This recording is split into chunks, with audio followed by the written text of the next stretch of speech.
To e-HRMS 2.0.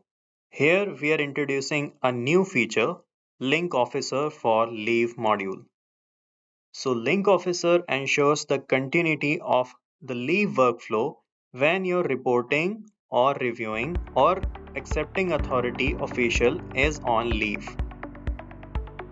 So when an employee applies for leave application and the reporting or reviewing or accepting authority is on leave, the leave applications can be accessed by their respective link officers that you can update on e-HRMS 2.0 individually for each employee.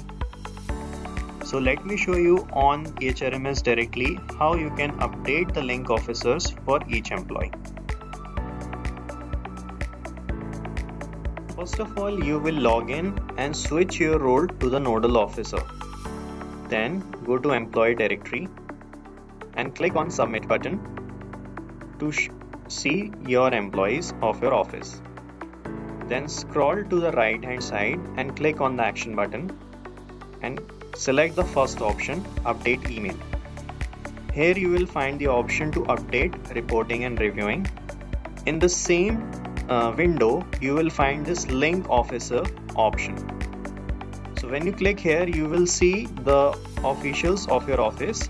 So you can select any user or official for this particular employee and update it as a link officer. Select this, click on update, and you can see the details have been updated successfully. Now click OK. Also note that the link officer functionality is not applicable to the nodal officers. So in case when the nodal officer is on leave, you can simply transfer the role of nodal officer to any other official just by clicking on the name. We have this option, transfer nodal role. Click on that, and here you will find the list of officials of your department. So from here, by clicking on this assign as nodal option, you can transfer the role of nodal officer to any other competent authority.